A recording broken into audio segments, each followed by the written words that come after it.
All right, good afternoon, Treasury Talent community, or good morning, depending on where you're at in the world. I am Joe Grabowski with Treasury Talent, joined as always by Scotty John and Simon Lynch. Simon, what's going on in Australia today? Well, I'm on my way to holidays, Joe. So I'm about 5 hours north of home, trying to get some warm weather as we get into spring here. So looking forward to a bit of surfing up the coast. Very nice. I'm jealous. Scotty, what's going on in the mountains? Yeah, I mean, still no end to this summer in sight. I'm sure you'd be jealous of this weather we're having in Utah as well right now, Joe. And I'm sure people are getting sick of hearing me say, especially those that hate it themselves, that I am praying for snow. Yeah, to your point, I am desperately clinging on to not turning my furnace on. I have a personal rule that nothing before October 1st, which is tomorrow, but my hands have been freezing while I've been typing all day, so I almost broke. Well, with all of that, we do have a good conversation for you today, at least what we think is good. It's going to be a recap of what we saw across hiring and treasury in the third quarter. We're going to match that up against what we saw in second quarter, and then also make a little prediction around what we see heading into fourth quarter, as well as first quarter into next year. So just a quick refresher, because I know the last time we talked about this was back in early July. We track jobs across 47 different markets in the US. So anything that we talk about today is insight that's provided from conversations that we have with Treasury practitioners and leaders day in, day out. It's a combination of data that we collect and we keep on an internal dashboard from multiple data sources. And as I mentioned, it's going to cover everything that happened in the third quarter, and we'll start to make some predictions heading into tomorrow or the fourth quarter. But any of the numbers, just a quick call out here, any of the numbers we discuss are going to be related to averages from the first quarter pre-pandemic. That's our first data set. That's what we feel most comfortable with. And of course, we'll be more educated about this since this is our first go around. It'll be interesting to see how we match up against this in years forward. So this is our first go around, and this is Q3, but Scotty, obviously we've picked up from a business. What have you noticed over the last 3 months? Yeah, thanks, Joe. I think, to your point, the fact that, these numbers that we're comparing against are from Q1, we obviously take that to be like the most normal numbers that we have for 2020, if you can call anything in 2020 normal.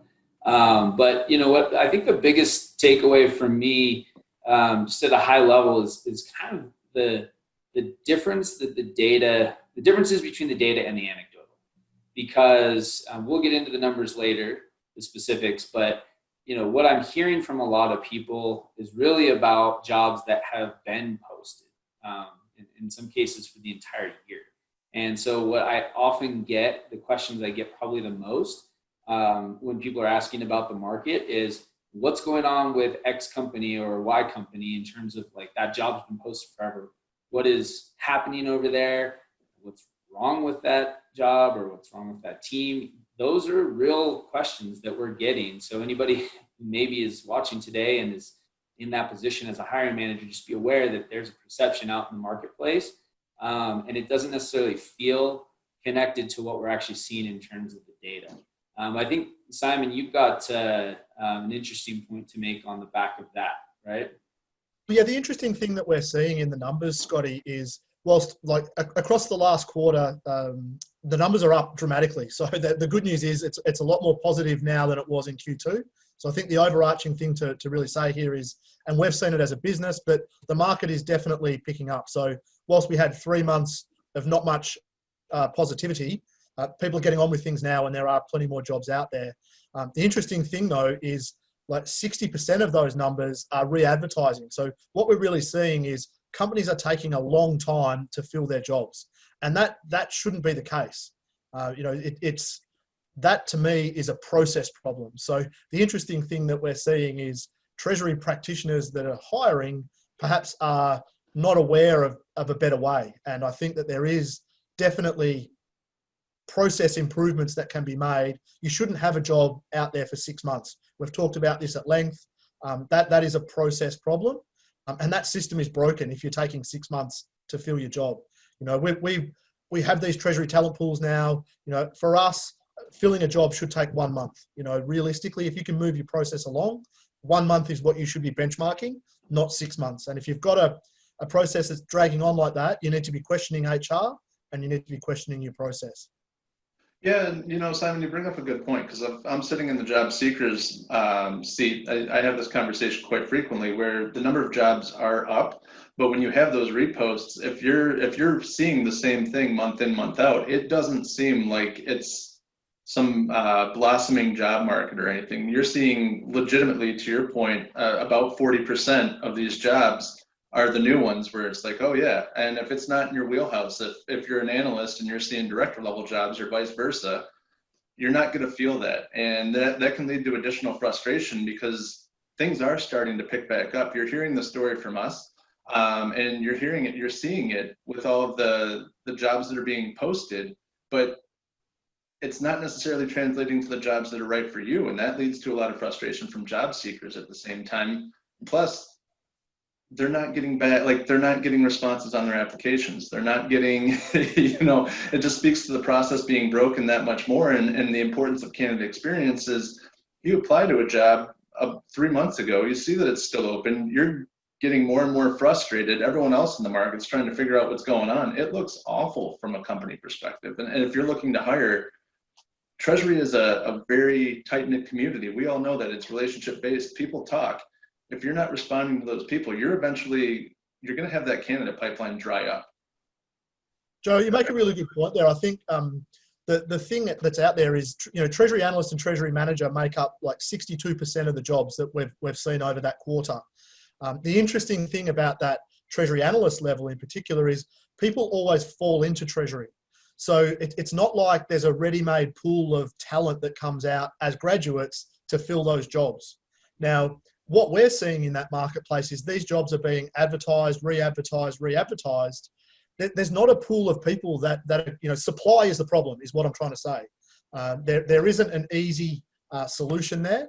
You've just got to, like on the podcast, we talk a lot about how do you hire Treasury analysts? Well, you've got to be hiring based on soft skills rather than technical skills.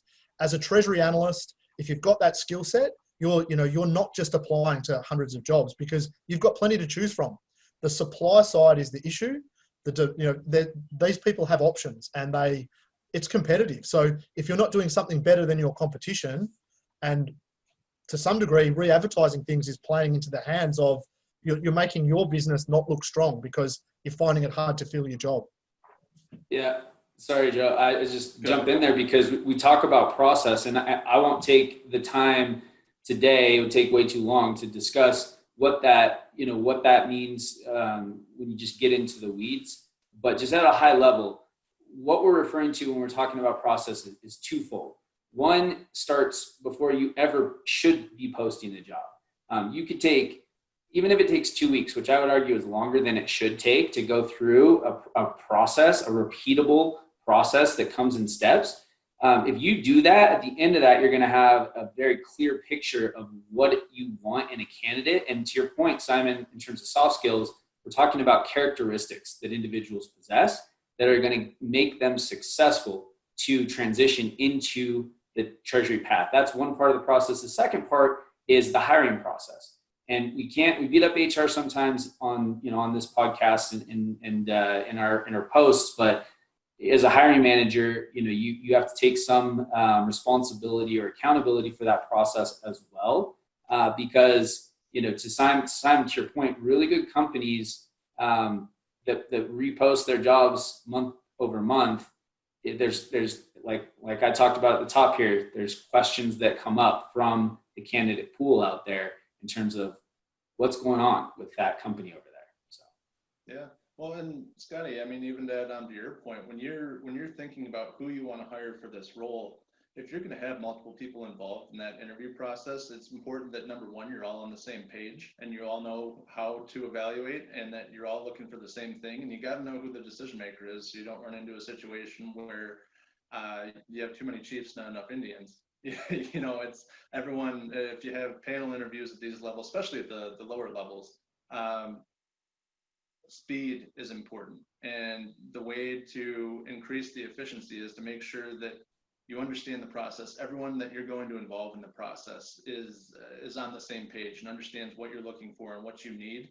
And then knowing that you have that competition, I think it can be very, how do I put this? It can be very, if you don't know that you have competition in the market, you can tend to be a little bit choosier and think that you have the pick of the litter when you don't realize just how big the world is right around you and how many people are looking for the same person you are. So it's important to understand your employer value proposition. If you're looking to hire a hypo or a high potential at the analyst level, you better have some sort of growth path defined for them, because I can guarantee you that it's going to come up in the interview process, and they're going to be asking those questions. Maybe, Joe, it'd be worthwhile just quickly chatting through the numbers at a high level. Yeah. So just what we saw in the third quarter, so we'll back it up against the second quarter. I know we talked about it. It obviously wasn't pretty. Again, matched up to the first quarter, the average that was established during that. April was up about 6%. May, down 15%. June, down 40%. All of a sudden, July, we saw a huge uptick where it's up almost 27% over average. August, 56.5% above average. September, 41.7%. Now, to back those up again, in July, when we had that spike, 60% of those jobs were new and only 40 were reposted. In August, it was 50% or 50.7% new, 49.3 reposted or re-advertised.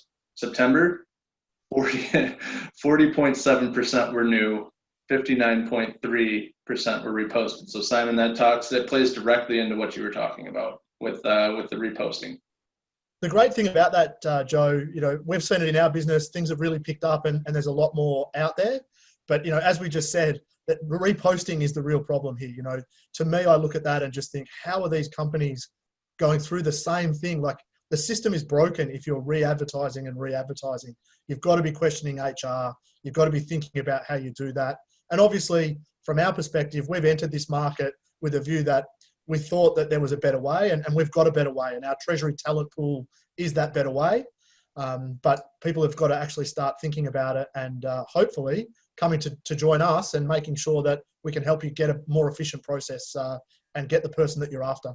Yeah, definitely. And, just to break it down even further to support what we were talking about earlier with it being more competitive at the analyst and manager level, I mean, when you take those numbers that we saw, and I'm going to speak for the entire quarter now, I'll recap it by title and position just very quickly. So your Treasury accountant, 4.4% of total jobs across this quarter.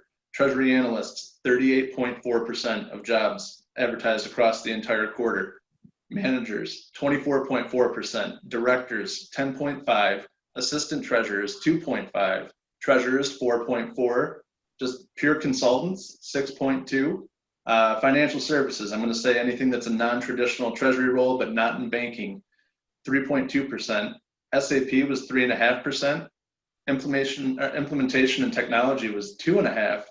And so, I mean, like we talked about, your lower levels, your entry points, your analysts and managers are covering 62.8% of that market. So if you don't think you have competition, you need to hire at that level. You do. And if you have an analyst that you know that you can't grow, chances are, 25% of the jobs being advertised out there are at the manager level, which is the next logical step there. So I hope you're having that conversation with an analyst if you're a treasury leader who has an analyst that needs to grow.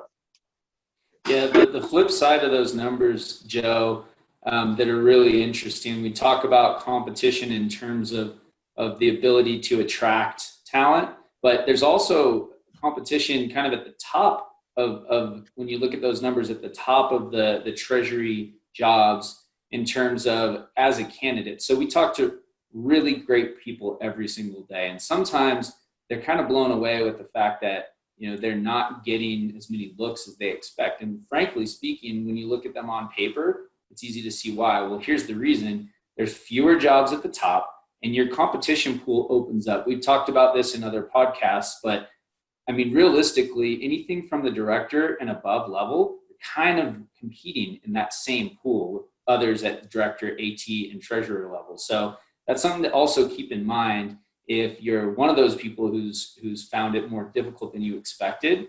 to get, as many opportunities, whether it's interviews or whatever else offers. That is a big reason as to why. And I mean, to that point, the data supports exactly what you're saying. Director level and above, it comprises about 17.4% of jobs that were posted overall. But if you look at director level, of those jobs in the third quarter, only 47.7% of those were new jobs. So over half are jobs that were advertised previously.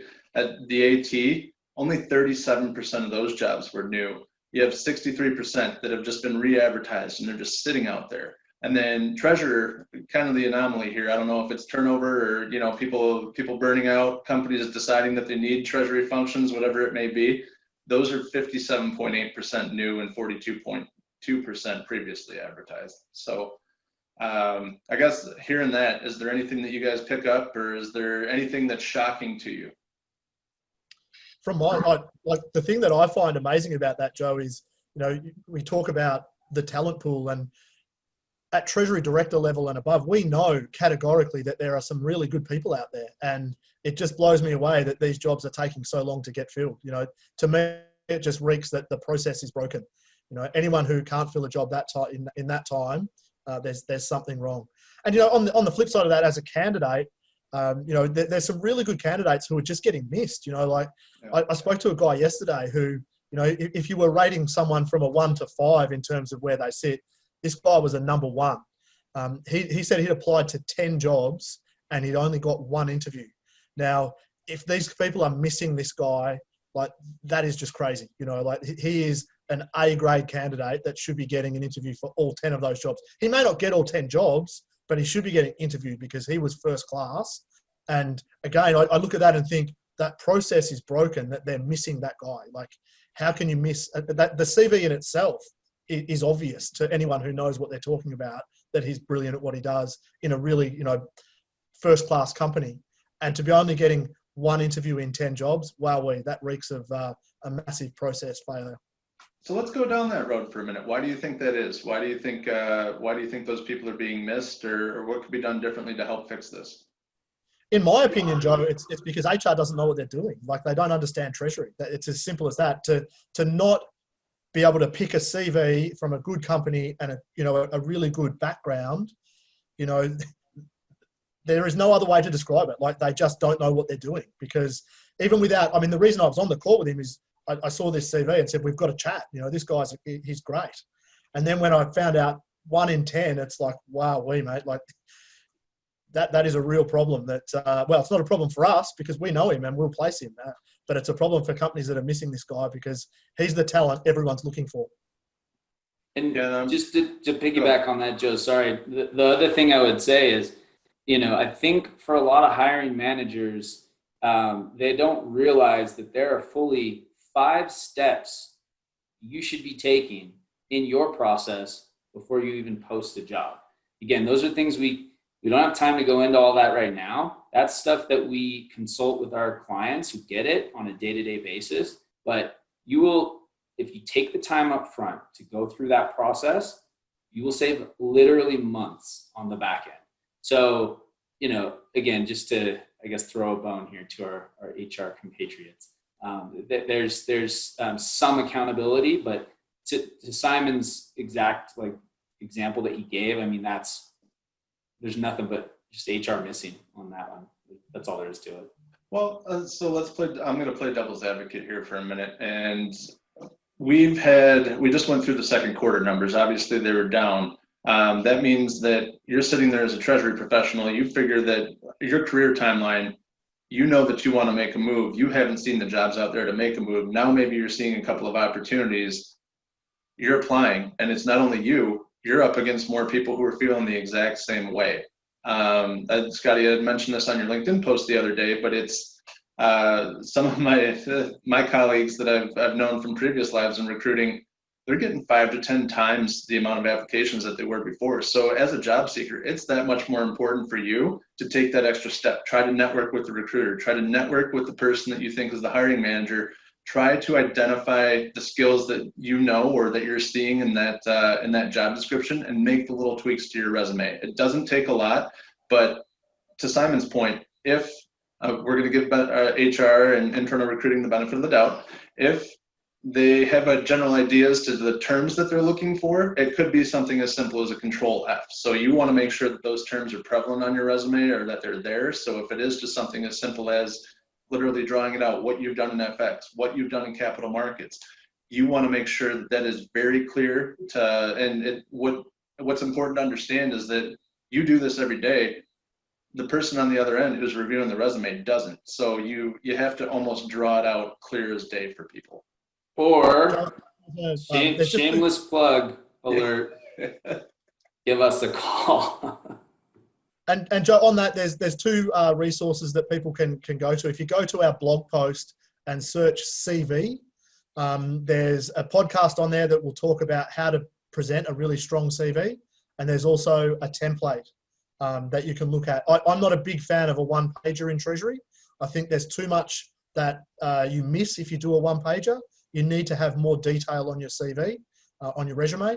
And that we've detailed for you. It's on our website, treasurytalent.com. Go to the blog and then search CV, and you will actually have both of those resources there available for you. Any questions, Joe, from our from the group here? Yeah, Olga asked a question. Can you describe the geographical differences that we see? So I do actually have some data around that. I'm gonna keep it just for sake of brevity to the top three markets, but the busiest markets that we saw over the course of the third quarter, California, shocker, Scotty's backyard. It accounted for 14% of the total jobs posted in the third quarter. 51.1% of those were new, 48.9 previously advertised. So it's a nice, that right down the middle mix of jobs that were open previously and then are reposted this quarter. Next, Texas, 7.7% of total jobs posted over the course of the third quarter, 53.8% new. And then coming in, wrapping up third place, New York, 6.5% of total jobs. So outside of that, Gino, thanks for chiming in. Gino says, I agree with you, Joe, not getting many responses on the over 100 applications I've submitted. One thing that I want to caution with that, Gino, and I hate to give you live coaching, is be a little bit more, we'll talk about that offline, but you want to make sure that you're not just applying to anything and everything, because if there aren't 100 opportunities out there for you, it's tough to cover that gap if you're applying. Like if I'm sitting in the treasurer's seat and I see someone who sat in a senior level seat applying to an analyst or a manager, put yourself in that situation. You're going to have questions, and if you're bombarded with applications, you're not necessarily going to have the time to explore that and say, hey, why did you apply for this job? But Gino, not specific to you, don't mean to blow you up in the middle of this, but quick plug for it generated a thought as I read your comment there. So are you guys surprised by what we saw in the markets at all? The busiest? No, I'm loving the fact that the market's really picking back up, Joe. The pandemic is something that I've not seen in my career. But as we've talked about a number of times, Treasury's front and center at the moment. So, liquidity, cash, risk, all of these things are on the top of a CFO's mind. So in my view, I think, Treasury is going to come to the fore and continue to be at the fore. And that means that, we're going to be adding to Treasury teams as opposed to taking away, I would hope. Treasury does more with less. It's always been the way. Hopefully this is the time when people start to invest a little bit more in their Treasury function over the next couple of years. Yeah. I know I've talked about this before. I'm not sure where. I'm sure we've done it. Somewhere in our Treasury TV or on the podcast. But just to kind of speak to one of the reasons I joined this organization, and Simon and I had a conversation a year ago, and I had asked him the question about how this business would fare if there were a downturn. Just a kind of a hypothetical. Of course, nobody could have predicted what ended up happening. But he said exactly that. And that's, the fact of the matter is this is a liquidity crisis.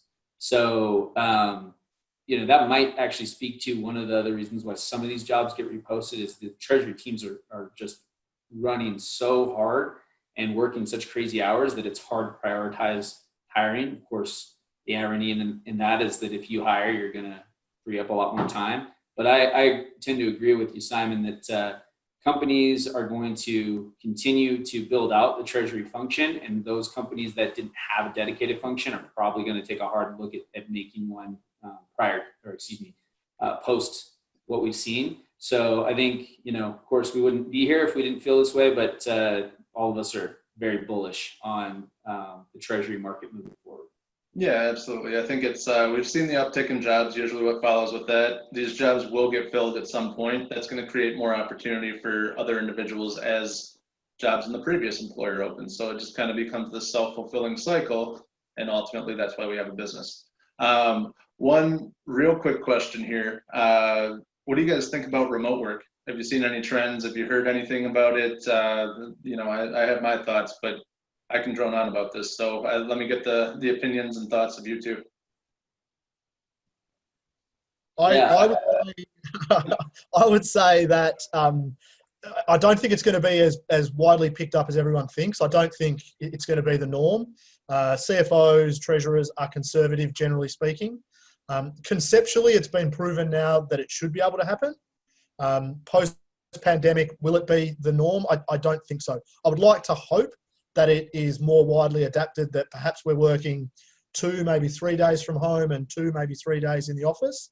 But, time will tell. I just think we're dealing with far more conservative folks. And if you're out there hoping that I'm living in Texas and I'm going to do a job in New York, I don't think it's going to be the case widespread. I agree with that wholeheartedly. To your point, it's a cultural norm to work in an office.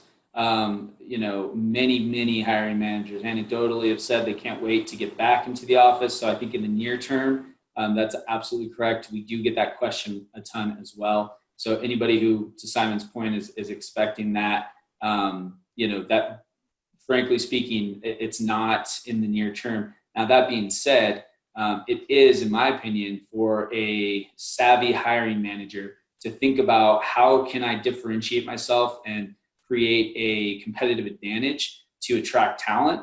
To your point, Simon, even if it's a hybrid model, offering something like that, some flexibility in working from home some parts of the week or whatever it is. I mean, anybody who really wants to, again, set themselves apart and the infrastructure's in place, there's not really a tremendous cost to you as a company to do that. And many won't. So that's an opportunity for those hiring managers out there who recognize that, top talent appreciates options and flexibility. Absolutely. It's I think we may see that remote flexibility in the remote work environment, or at least that hybrid environment, take the place of the ping pong tables or the bars in the office or whatever it may be as reasons why people will come work for you. So I guess on that note, as we're monitoring all these different markets, we have seen an uptick in remote opportunity jobs. Everyone, I think I can speak for the 2 or the 3 of us that a lot of the conversations we have, people are saying, yeah, I'm open to remote work if I can't relocate, or I can't relocate, but I'm open to remote work. That can be frustrating for you too, because what I'll see is for these remote jobs, it's advertised in every different market. So now you're not just competing with your local market, you're competing with everyone who has your skill set around the US. So it's something to be very careful about. It's something we're going to have to, it's just kind of funny because when it comes to hiring and recruiting, the stars all need to align, but it basically, when you're applying for remote roles, it's widening that universe and making that universe that much larger. You have that much more competition. You guys agree with me, or is there anything that I missed on that, you think? No. Cool. Well, we are all good with comments and questions from the audience. As always, Treasury Talent community, thank you very much for joining us. We'll see you again next Wednesday. And until then, take care.